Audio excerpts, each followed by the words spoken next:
Политический кризис в непризнанной Абхазии достиг кульминации. Президент Аслан Бжания и премьер-министр Александр Анква подали в отставку под давлением массовых протестов. Временным главой страны стал экс-спикер парламента Валерий Бгамба. Почему в Абхазии вообще начались протесты? Всему виной экономические споры. Триггером стало инвестиционное соглашение с Россией. Оно открыло бы российским компаниям доступ к местному рынку и позволило бы россиянам покупать недвижимость в Абхазии. Местные бизнесмены утверждают, что приход на рынок граждан России привел бы к росту цен на жилье и усилению влияния Москвы в этом регионе. Потому сразу после объявления об инвестиционном соглашении в Сухуми начались протесты. 15 ноября демонстранты прорвались к парламенту и начали штурм здания. Там же располагается и администрация президента самопровозглашенной республики. В ответ силовики применили слезоточивый газ и дымовые шашки. Пострадали 8 человек.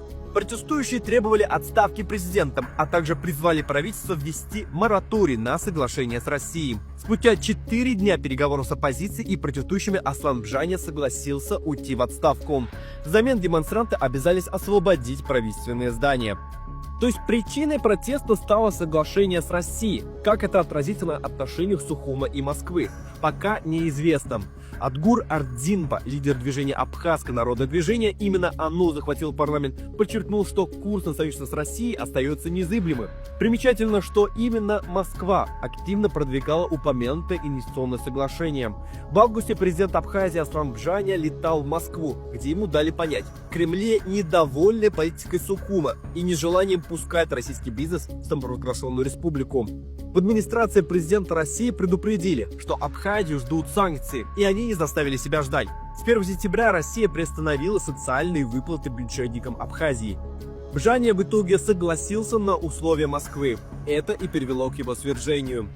Сепаратистский регион Грузии провозгласил независимость еще в 1993 году, после войны с центральным грузинским правительством. Однако независимость новообразования признали лишь Россия и еще 4 страны – Сирия, Никарагуа, Венесуэла и Науру. ООН и большую часть мирового сообщества считает регион частью Грузии. Тбилиси квалифицирует ситуацию как оккупацию и обвиняет Москву в нарушении международного права. Экономика Абхазии полностью забита дотацией России, но даже в таком положении правящие элиты самопровозглашенной республики умудряются проявлять негибкость и перечить воле Москвы. Если вам понравилось это видео, подписывайтесь на ТНТ на русском, чтобы не пропустить главного.